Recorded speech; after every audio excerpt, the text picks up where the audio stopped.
So we're reading from Madhya Lila chapter 10, text number 117 to 119. The purport's in 119. So I'm just going to read the Bengali and then the English. Sri Sarup Damodar was very dear to Advaita Acharya and Nityananda Prabhu, and he was the life and soul of all the devotees headed by Srivas Thakur. When Sarup Damodar came to Jagannath Puri, he fell flat before the lotus feet of Sri Chaitanya Mahaprabhu, offering him obeisances and reciting a verse.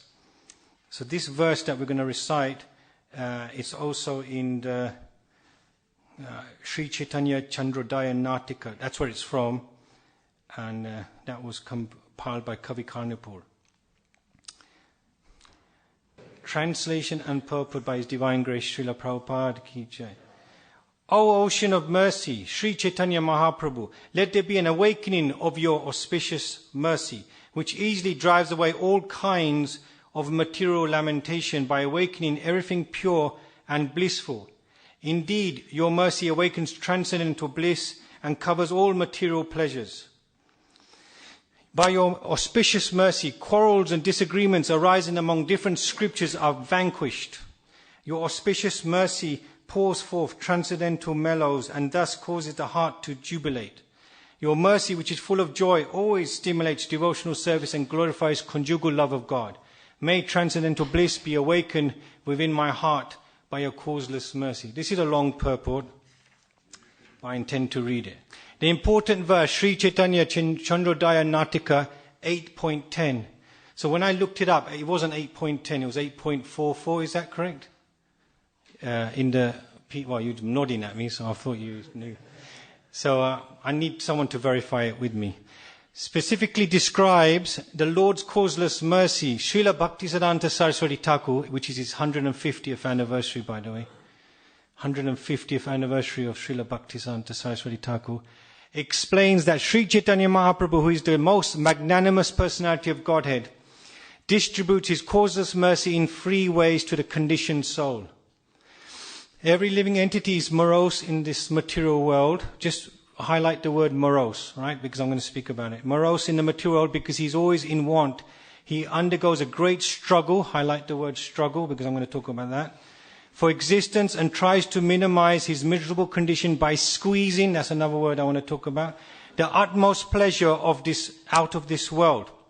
But a living entity is never successful. That's another one. Just highlight these words. In this endeavor. He's never successful in this endeavor. While in a miserable condition, a person sometimes seeks the favor of the Supreme Personality of Godhead.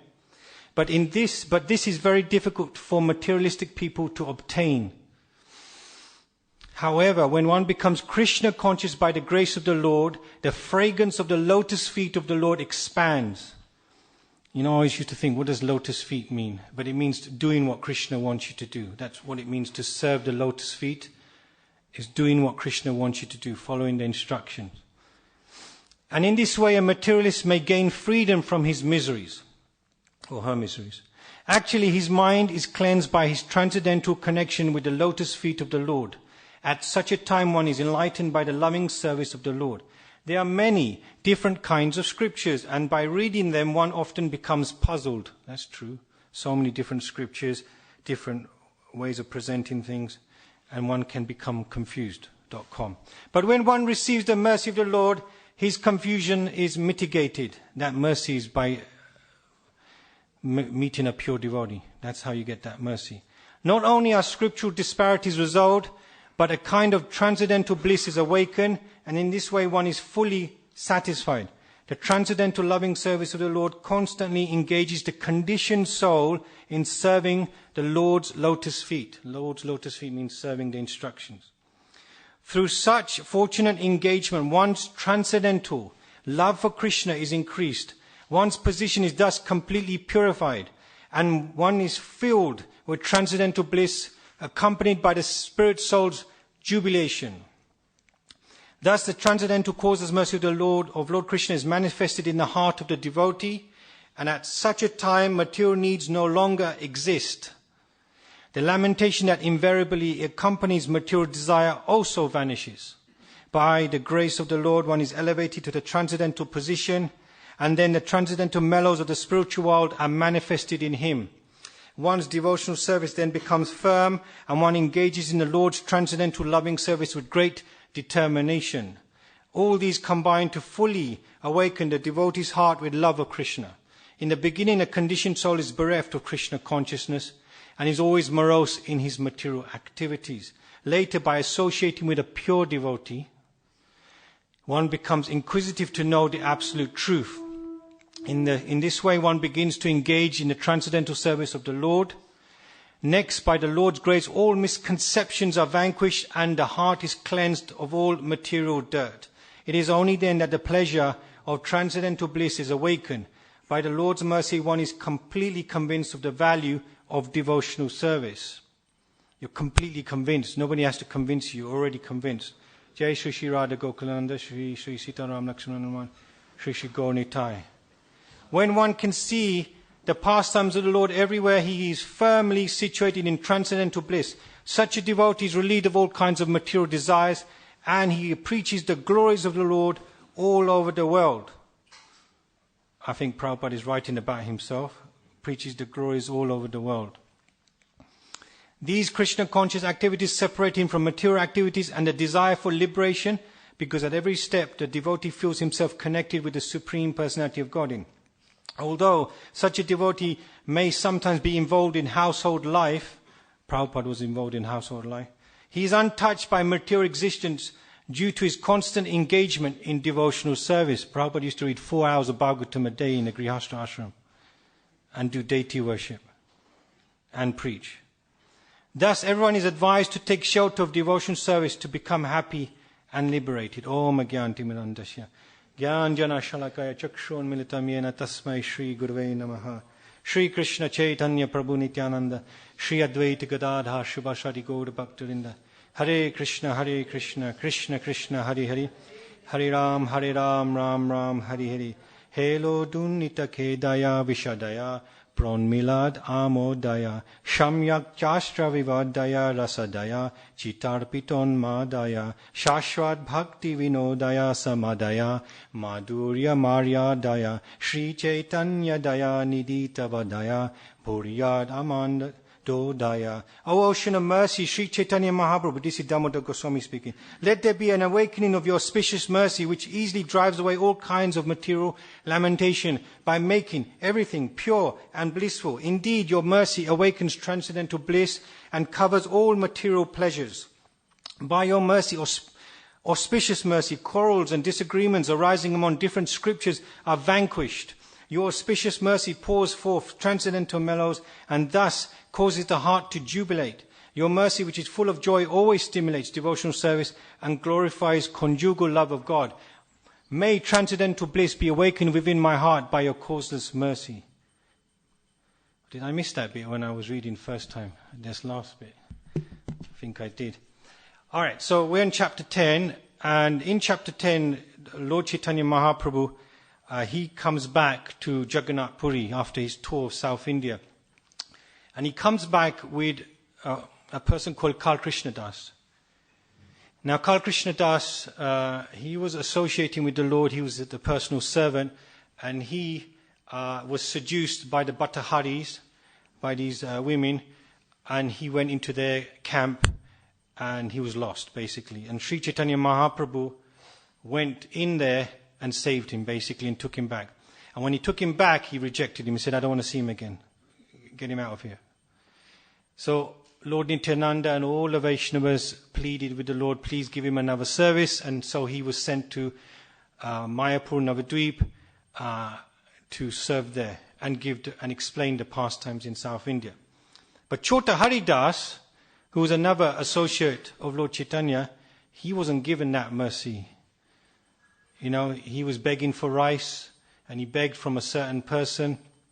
And Lord Chaitanya was eating that rice, and he knew something was wrong, and he asked, where did you get this rice from? He asked the person who cooked it, and the person said it was Chota Haridas who gave it to me. So then he rejected Chota Haridas, and everyone was flabbergasted. They didn't understand why did Lord Chaitanya reject Lord Chota Haridas. And Chota Haridas was a renunciate, and he rejected him. And there's deep meanings why. But my Guru Maharaj explains, why did he give mercy to to Kal Krishna Das? Why did he go in the camp and save him? And why he didn't give any mercy to Chota Hari Das? He just gave him chastisement. The reason being is Chota Hari Das was directly under Chaitanya Mahaprabhu, under his protection. So Lord Chaitanya is very strict when you're under his protection.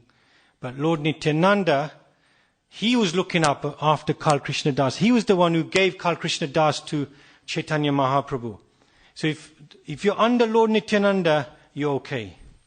Because he's more merciful than Lord Chaitanya. We say Lord Chaitanya is the most magnificent incarnation of the Lord, but Lord Nityananda is even more merciful.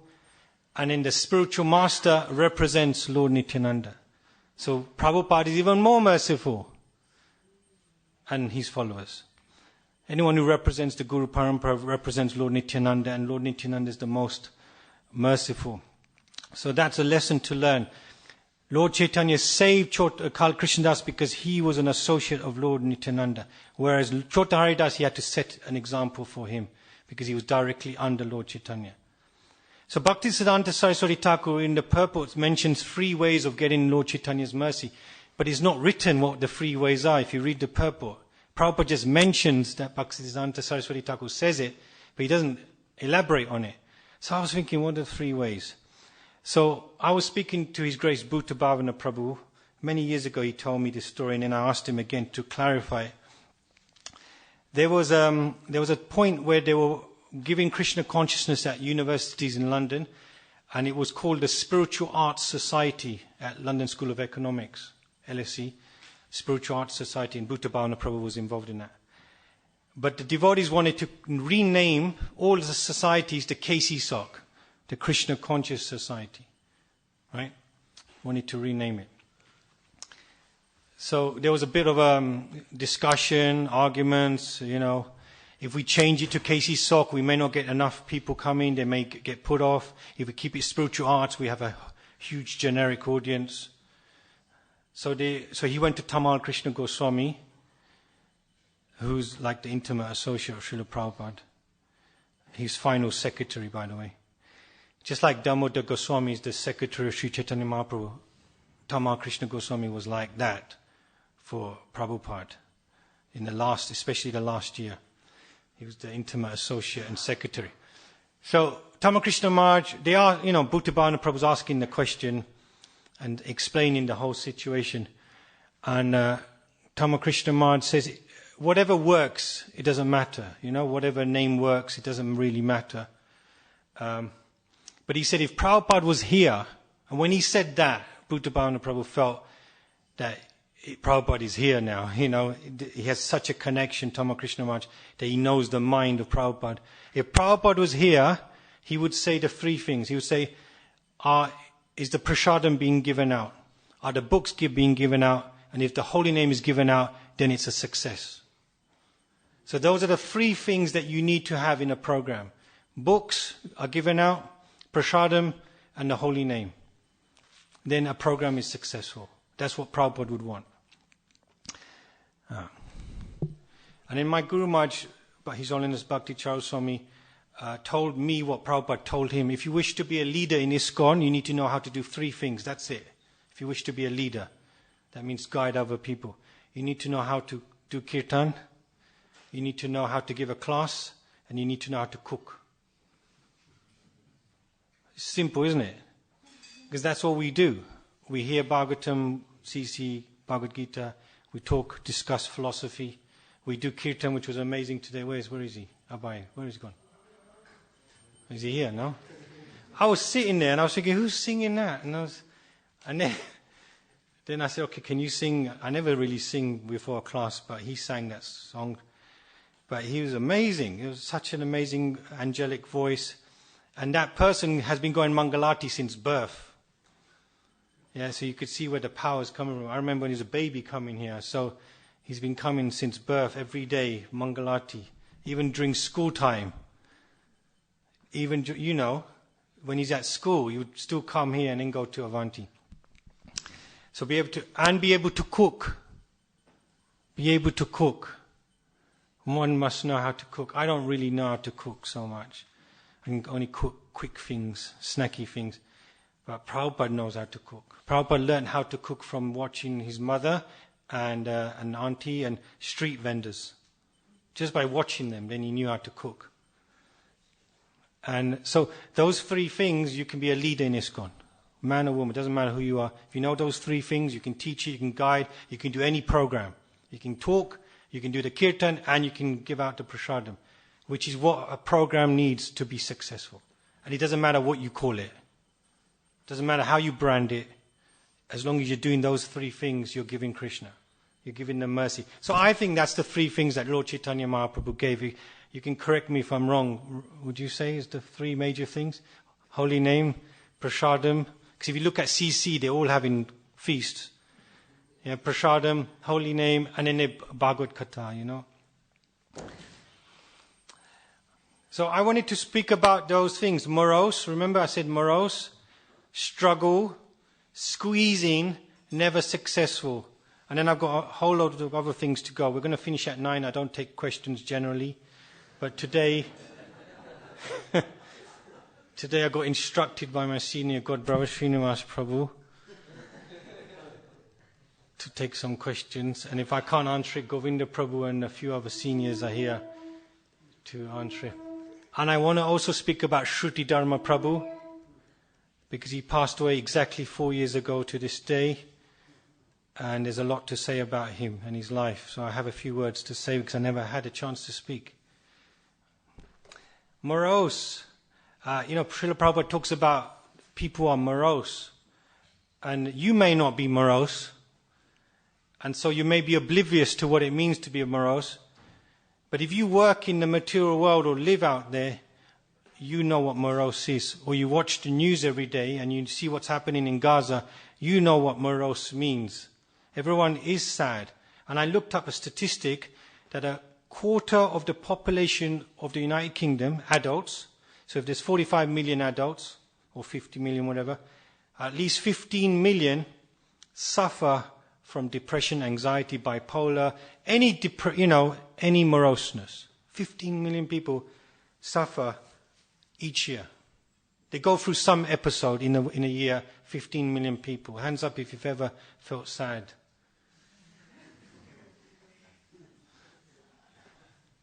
I'm not afraid to say I've been depressed many times. I've been sad. Living in the material world, you have to be sad. You have to. That's how you become Krishna conscious, by seeing the sadness of the material world. Otherwise, you don't get it. If you're enjoying and you're doing well, you missed the plot. You missed it. But if you're suffering mentally, physically, or you see suffering and it comes into your heart, then it's easy to turn to Krishna. Very easy. So, living in the material world, the symptom is you go through suffering. Yeah, you really go through it. Struggle. That's another word that I asked you to note. Struggle. We all go through struggling, yes? I think it was easier living in the 80s and 70s in this country, but now, maybe if you're my age, you know what I'm talking about. But now, I feel sorry for young people. Especially coming into Krishna consciousness. I feel so sorry for the young people. It's harder for you to practice than in my time. Because in my time we didn't have internet. Didn't have mobile phones. Your time, I spoke to Shyam Sundar Prabhu, the original Shyam Sundar Prabhu, Prabhupada disciple, 1967 from San Francisco. He told me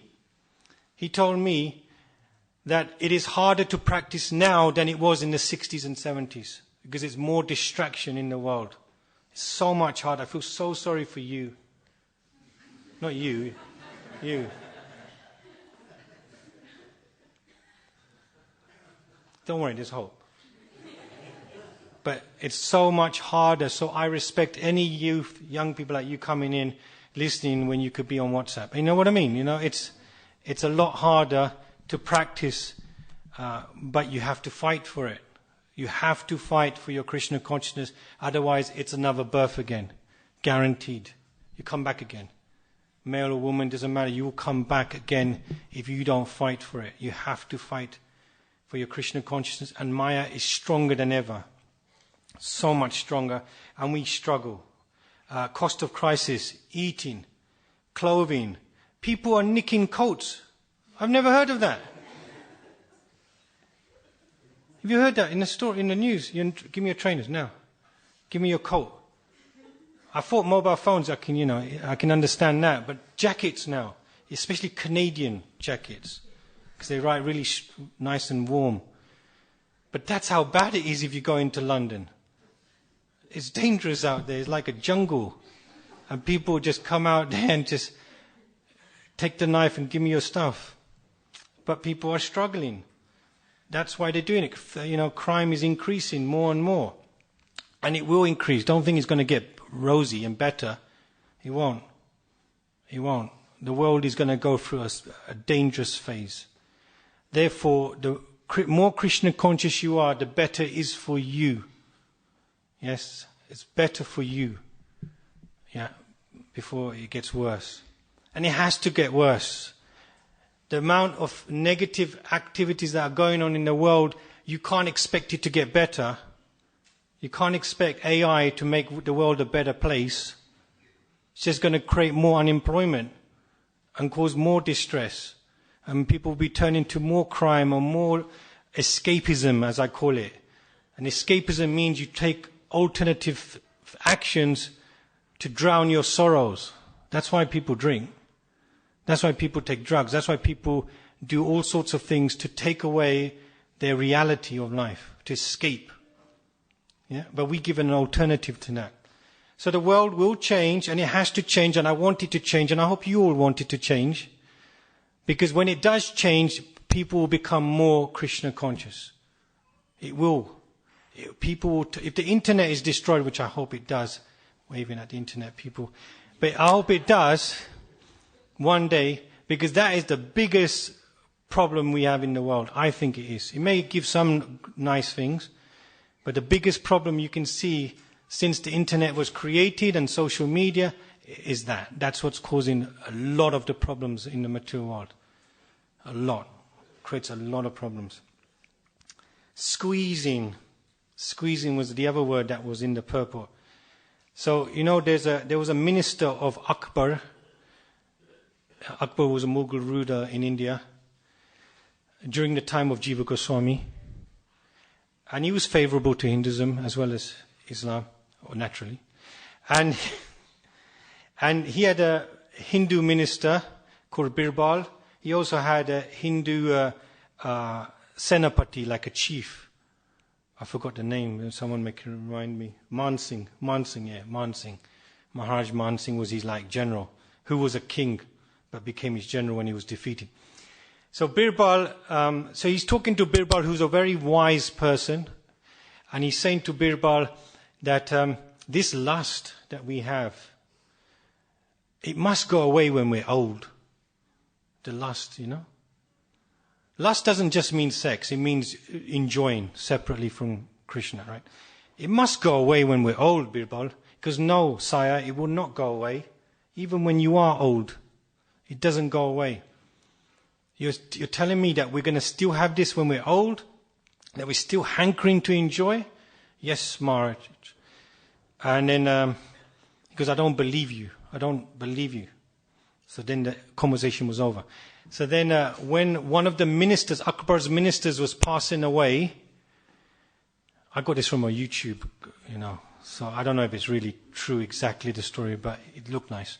So one of the ministers was passing away. He was old, he was getting sick, and he was passing away. Birbal said to Akbar, let's go and see the minister. He's passing away. But bring your daughter, the princess. Because why do I need to bring the daughter? It's just nice to, he sees you and your daughter and he feels, comforted that the whole family have come to see him. He's done so much service for you. Just bring your daughter. He goes, okay then. So he brings his daughter, who's a beautiful goddess, right? Princess. Generally are. So he brings her to the minister who's in the deathbed, lying there looking, he's going to die.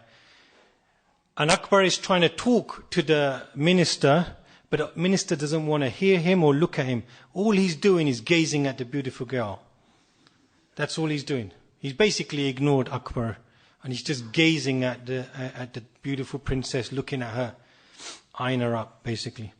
And then Akbar leaves, princess goes, and then Akbar says to Birbal, I understand what you mean. I understand now that it doesn't go away. Even at the moment of death, you can still be considering lust. So that's the mood in the material world. We are squeezing as much pleasure as we can. We always want to squeeze the last drop in the material world, even though this pleasure is temporary and it's not fulfilling. And never successful was another word that I wanted you to highlight. We have seen massive, big leaders. Whether they're good or bad, that's for history and God to decide. Alexander the Great, Napoleon, Genghis Khan, Hitler, Duryodhan, all right, I have to mention him, who always feel that they're going to be successful and they act in a way that they're going to live forever. With Alexander the Great, he goes off and conquers all these beautiful countries, Persia, and then he goes off and he goes to northern India. But he dies at the age of 32 or 33. He dies. So, he couldn't conquer and lastingly conquer. He was a great general, great fighter, and he had his army that would die for him, but he could not be successful because they didn't know the secret of success. The secret of success is not to create a position in this world. It's to create your position in the spiritual world. That is the secret of success, because this material world is very temporary. It's not permanent. So only a fool will think it's permanent and carry on as if they were living forever. Only a fool would do that. An intelligent person will know that there is a next life and continue on the journey. But you've already heard me say this, or other people say it time and time again. So I've got to say something else now. So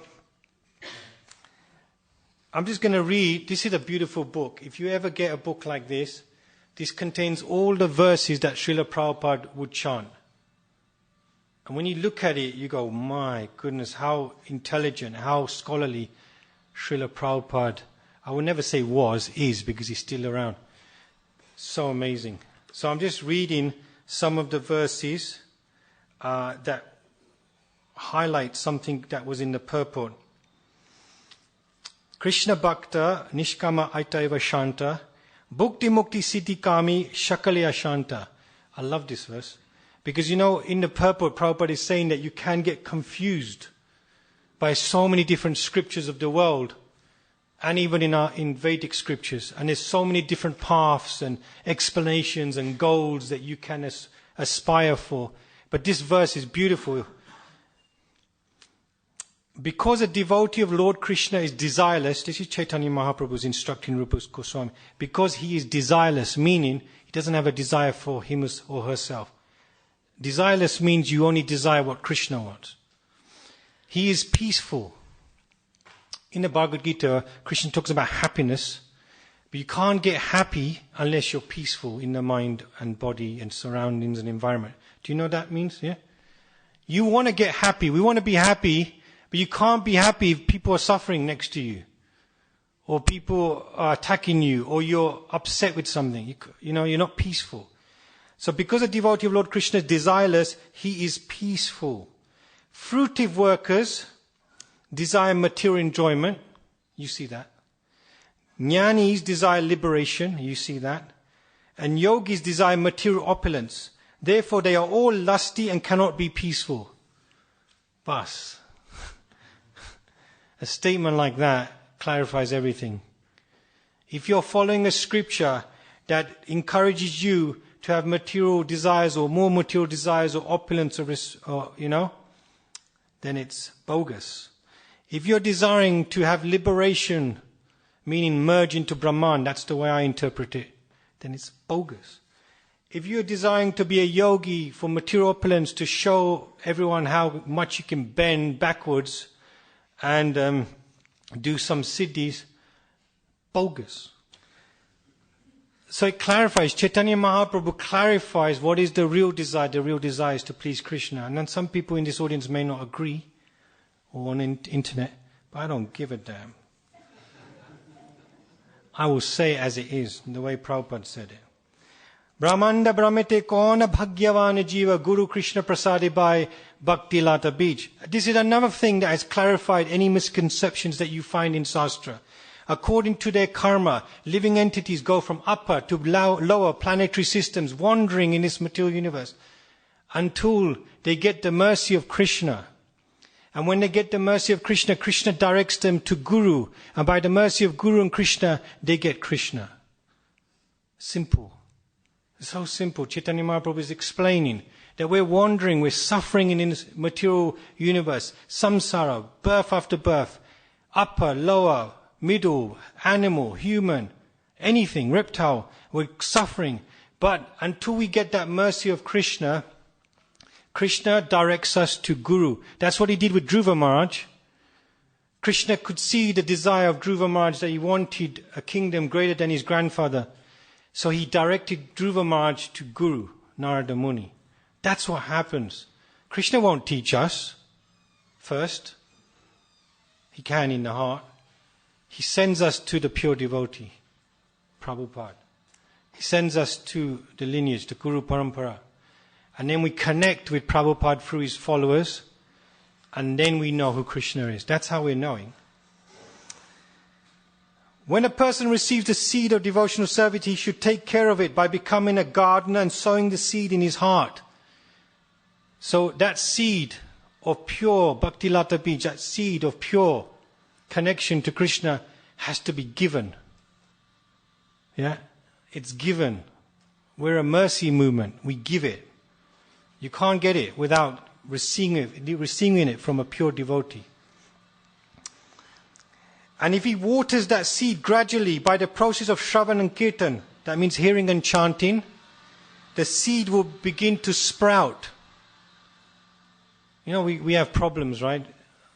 We have problems practicing Krishna consciousness, right? I have it all the time. I don't know if I'm going through a period where I forget instructions, but it happens. We know it. It's in our heart. We've been told 100 or 1,000 times, but in the moment we forget it. Have you noticed that? We forget it. We get illusion because that's the way material world works. Maya makes you forget.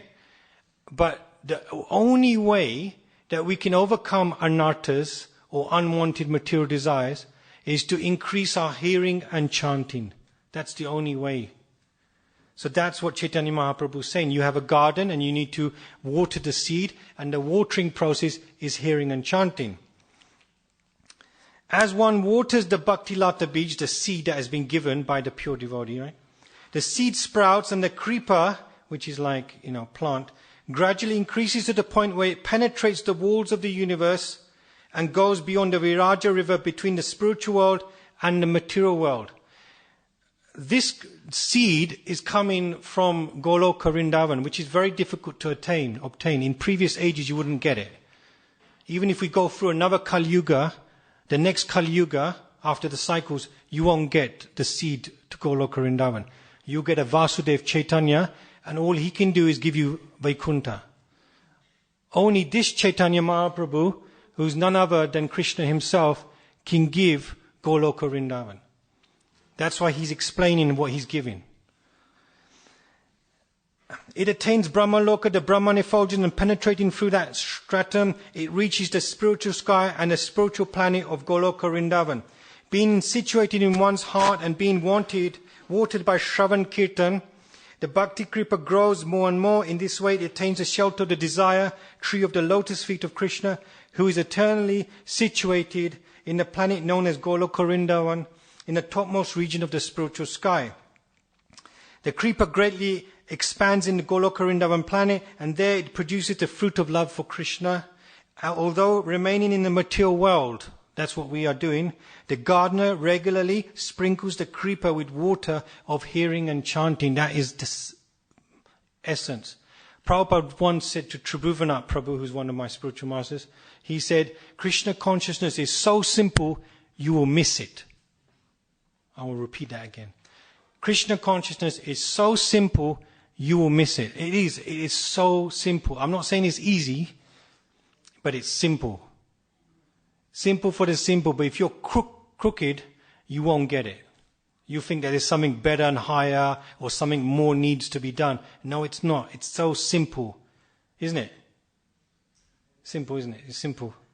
Say something. All right, yeah, it's simple. It's not easy, especially if you have your material desires and you've got your life to lead, but it is simple. It is simple. It's just bare minimum chant and hear. That will keep you going. Yeah. Now this is the thing that makes it not simple, and I'm going to end this part here and then I'll speak about Shruti Prabhu. If the devotee commits Yadi Vaishnava Pradi Uti Hati Mata Upade Vav Chinde Tara Shuke Yaya Pata. If a devotee commits an offense at the feet of a Vaishnava while cultivating the creeper of devotional service in the material world, his offense is compared to a mad elephant and uproots the creeper and breaks it. In this way, the leaves of the creeper are dried up. So the only way we're going to mess up with something so simple is if we don't know how to behave with each other. That's called Vaishnava Prad.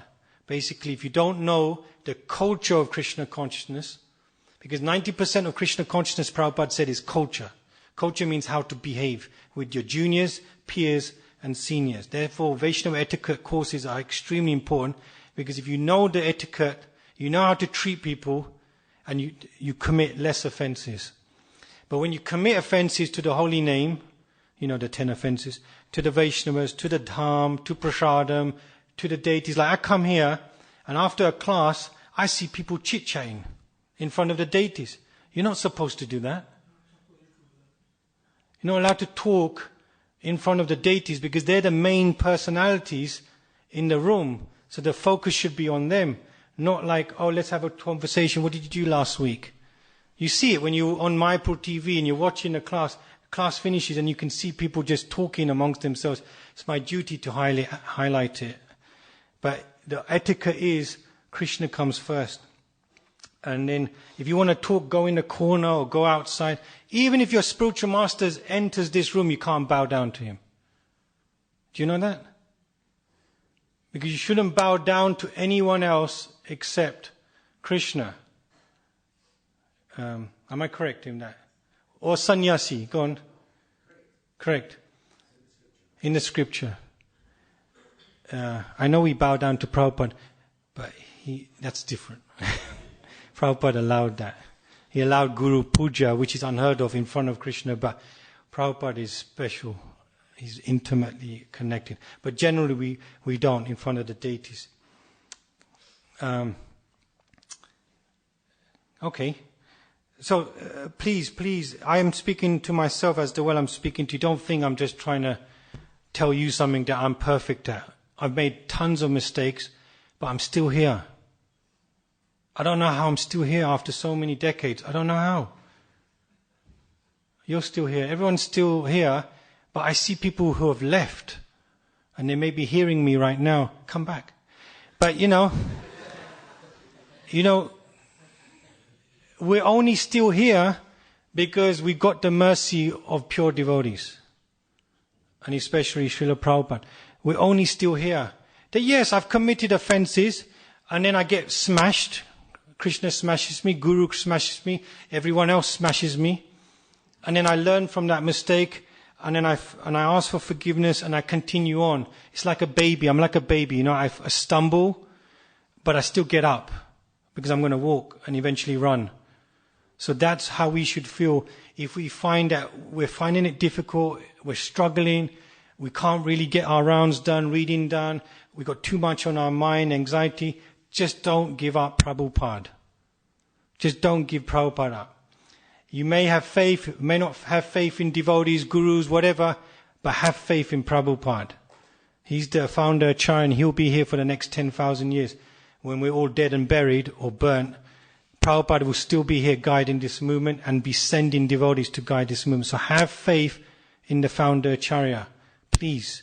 He's given everything through his books and teachings. So always do that.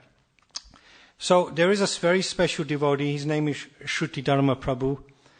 He was born in 1958. He came from Africa, but he moved to Wembley. Wembley has a lot of devotees, Pranabandhu Prabhu, Atmanivendra Swami, Jankinath Prabhu and Keshav Maharaj and a few others. Wembley, apart from the stadium, produces a lot of advanced devotees. So he met Srila Prabhupada. In fact, I think he could have been a disciple of Prabhupada, but unfortunately it didn't happen. But he did meet Prabhupada, and he tells us a story that he was at Berry Place, because it used to be opposite the British Museum.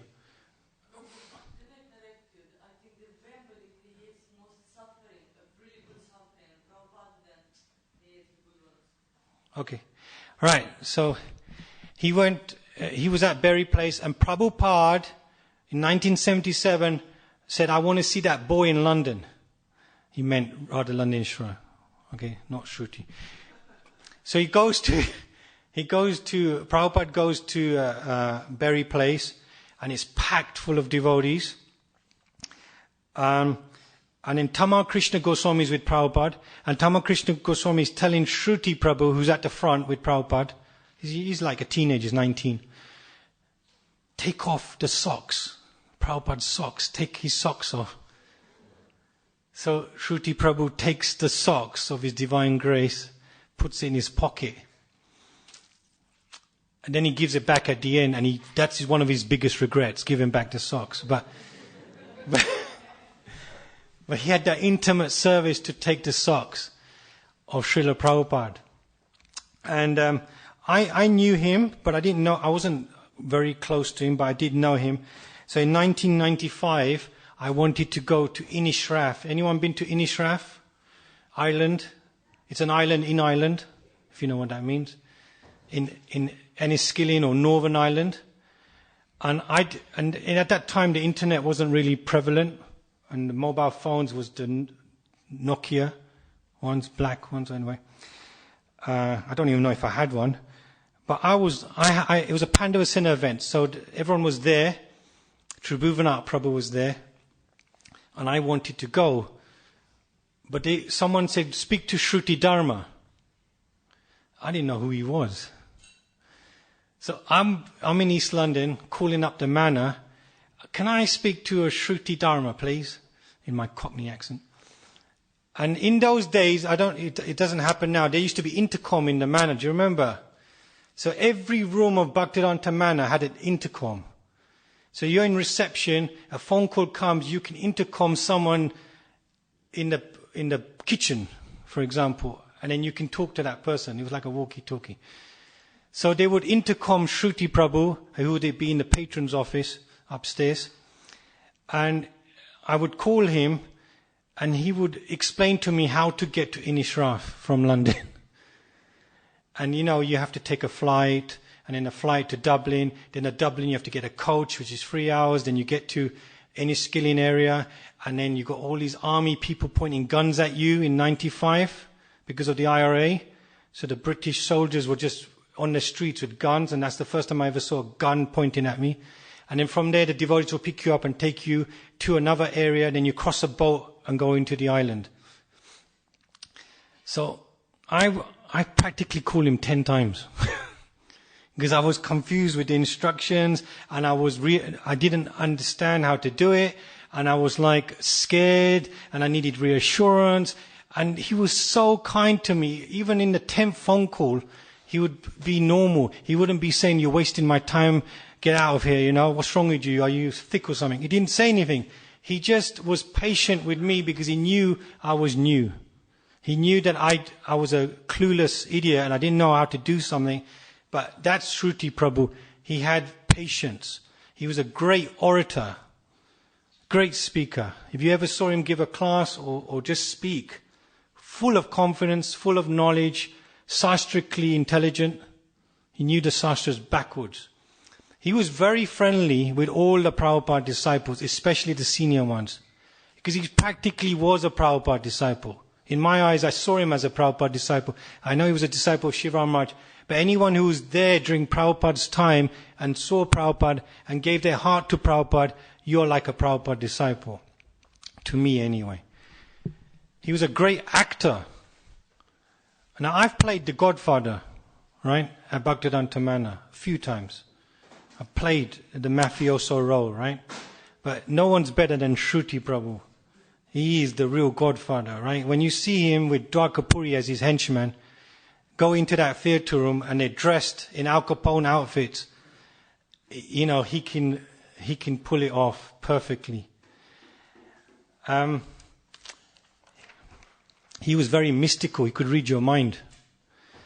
The scariest thing is when you're in front of Shruti Prabhu and then he nods and he looks at you. And he nods and looks at you like he knows what you're thinking. Once he read my palm, I'm not going to tell you what he said, but he could read palms, he was mystical, he could read your mind. Therefore, he knew what to say to you at the right time. Prabhupada was extremely mystical, he could do that. What can I say? If you want an example of somebody who gives their life to Bhaktivedanta Manor, day in, day out, and puts more effort in giving to Krishna than to his own family, that is Shruti Dharma Prabhu in a nutshell. That's what I saw. Every day he would come in, whenever I was here, come for the Mangalati or Japa period. He would do the worship once a week. He would talk to the devotees. He would come to the Gurukul when we needed encouragement. He would introduce senior devotees to us. I remember he would introduce. My Guru Maharaj said if there was a Shruti Dharma in every ISKCON, it would be a wonderful place. It would be amazing. Because that person, he could have been a guru, Diksha guru, he could have been a sannyasi, he could have been a GBC, he was offered all of these things. But he decided, no, I will sacrifice my life to Sri Sri Radha Gokulananda. And he did it for at least 40 odd years. And he was the temple president for 10 years. He didn't want to do it, but he had to step in and do that service. So today is his disappearance day. There's going to be a big kirtan, I don't know if it's here or Daveli, in memory for him. And we pray for his guidance. He's back in the spiritual world or back with Prabhupada, either preaching in the material world or in the spiritual world. And when we have great Vaishnavas who have come, set an example and gone, we must pray for them. The last time I saw him, he was in his house and we just spoke to him, but he was a different Shruti Prabhu. He opened up to me, and it was like childlike innocence. You know, a pure devotee, the symptom of a pure devotee, childlike innocent. I'm not saying they're children, but just that innocence. When you see a child who's not contaminated by lust. So you saw Shruti Prabhu, he was just like himself, just pure, ready to go back, no worries, no issues, just peaceful, happy. And then I got to massage him, and that was the last time I saw him. But, his picture's there if you don't know what he looks like. He's on that altar there in that book. And believe me, when you pray to devotees, you get the blessings. I'm going to end here. It's exactly 9 o'clock. All glories to Srila Prabhupada Ki Jai. I don't have time for questions now. I'll take one, anyone. Any question, one question, at least just to honor Srinivas Prabhu's instruction. He's gone now. One question.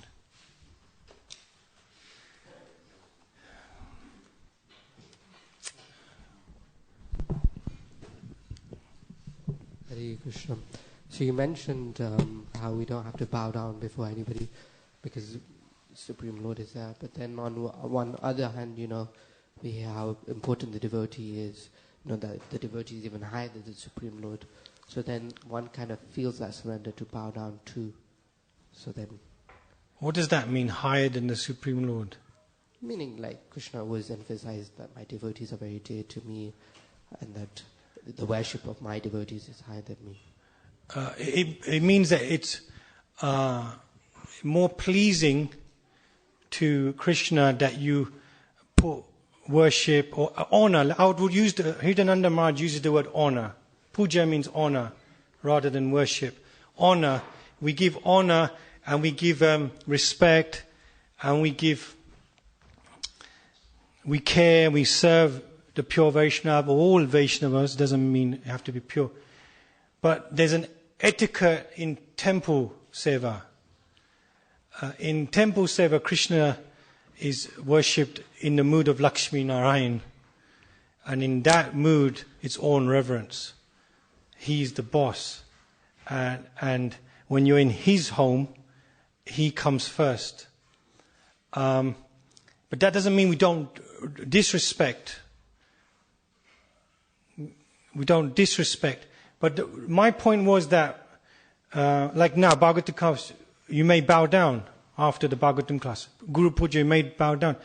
But when you're gossiping, that is really disrespectful in front of the Supreme Lord. So there's certain Vaishnava etiquette, and we just observe that if a sannyasi walks in, we don't bow down to him in front of Krishna. I would go in a corner and bow down, because I'm not in front of Krishna. Or if sometimes my Guru Maharaj would walk in, I wouldn't bow down in front of, if the curtains are open, I would just go in a corner and bow down, because I just don't want to breach that etiquette.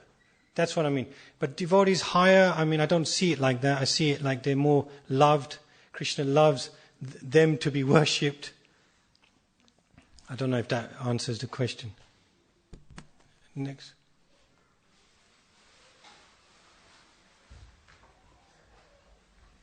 So Lord Shiva says, Aradhanam Sarvesham. Yesterday, that beautiful class about Lord Shiva, Aradhanam Nam Sarvesham Vishnu Aradhanam Padam Tasmad Paratanam Devi Tadyanam Samarchanam. Tadyanam is what's associated with the Lord, is worshipped, honored. It means it's more dear to the Lord. He really relishes that.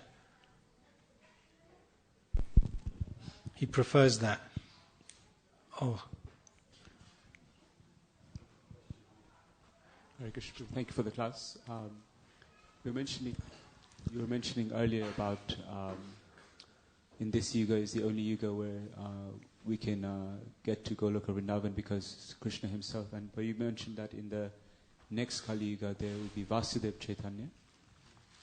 Just wanted to know what the reference is, or if you could elaborate on it more.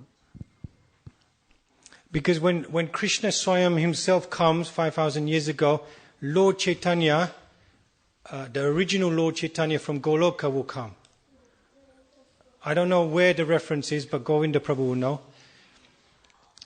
So whenever Krishna, Bhagavan himself, Rajananda Krishna comes, he will always come again as the original Chaitanya Mahaprabhu, one day of Brahma.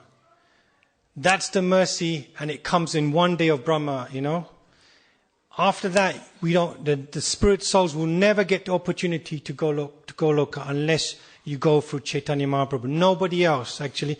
It says in the scriptures, if you don't worship Chaitanya Mahaprabhu, you will not go to Goloka. Doesn't matter if you're in another sampradaya, if you do not recognize Chaitanya Mahaprabhu, you will not go back to God. In fact, you're an offender. His Channa avatar means hidden avatar. Only the devotees can reveal who he is. But if you do not go through Chaitanya Mahaprabhu, and I don't care, I'll say it, you will not go back to Goloka Vrindavan. I don't care which marg you're from, you do not go back to Goloka Vrindavan unless you go through Chaitanya Mahaprabhu, the original Mahaprabhu. All right, next. I'm different on the Vyasasan, I'm sorry. How often would he appear? So is it the same as, how often would Chaitanya Mahaprabhu appear as well? Same as Krishna? Yeah. Okay, so one day of Brahma. One day of Brahma he will appear. That is the mercy. That's why we're so fortunate. And you'll be the most unfortunate if you don't take the mercy in this lifetime. You have to come back another lifetime. And that's a waste of a lifetime. You can do it in one lifetime. Prabhupada has given the formula for one lifetime.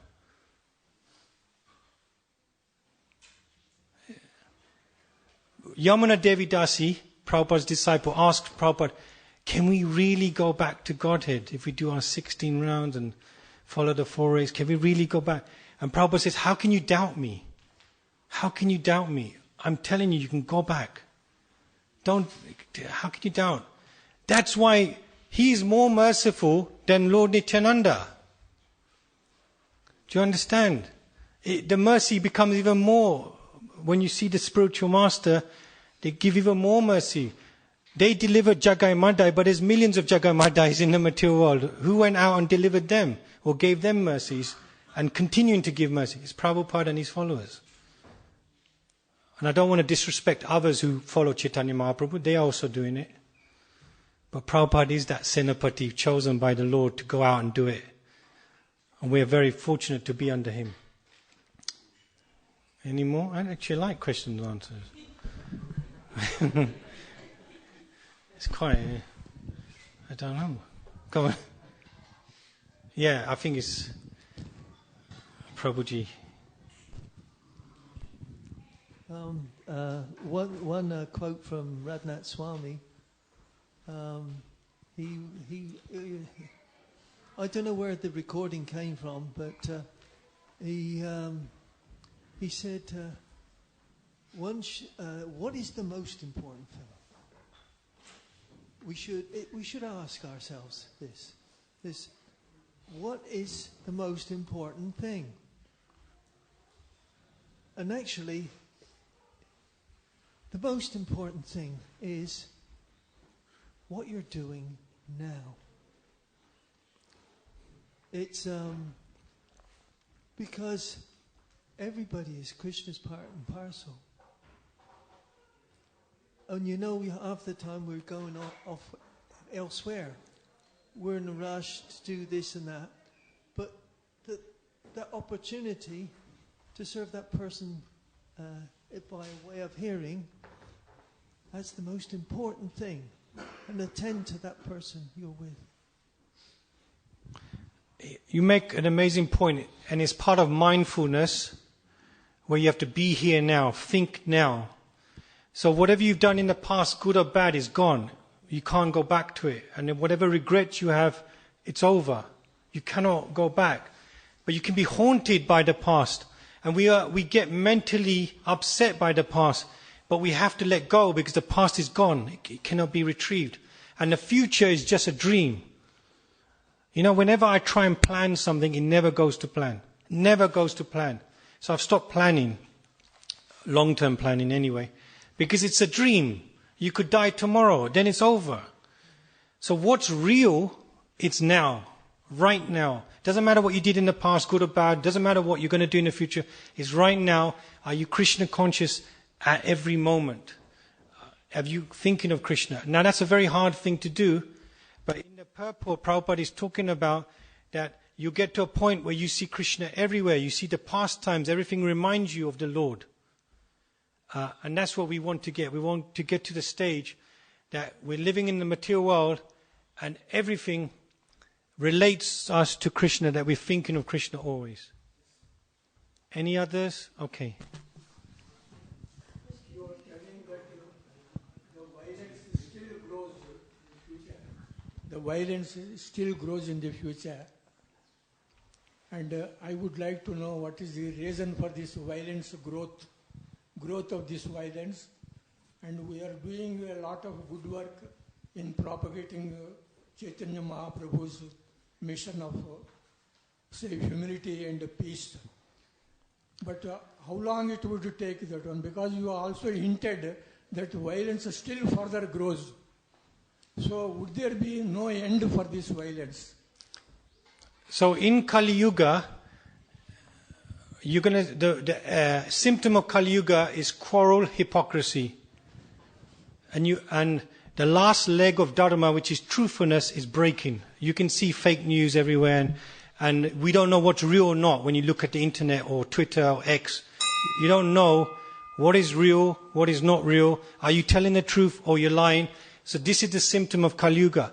But for the devotees of Chaitanya Mahaprabhu, it's like having an umbrella when it's raining. We will be protected.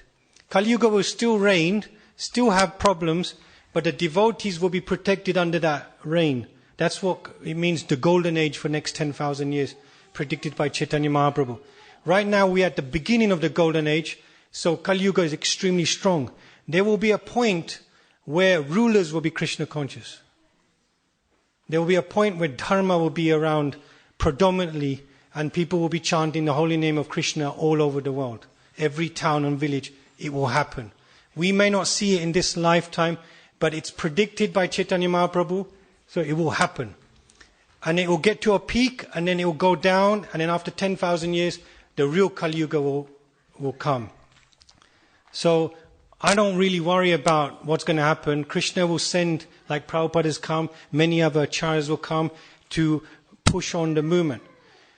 And yes, we are at the fledgling 50-year period, or 55-year period, and it's tough, and we don't see so much Krishna consciousness. But if you go to India today, millions of youth are practicing Krishna consciousness. Right now, when I go to India, millions of people are becoming Krishna conscious devotees. And it wasn't like that until Prabhupada went back to India in 71 to revive Krishna consciousness. So just watch.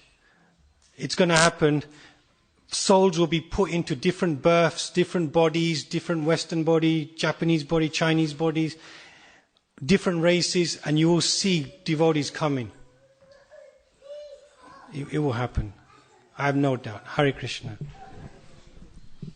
Srila Prabhupada ki jai. Sri Chaitanya Mahaprabhu ki jai.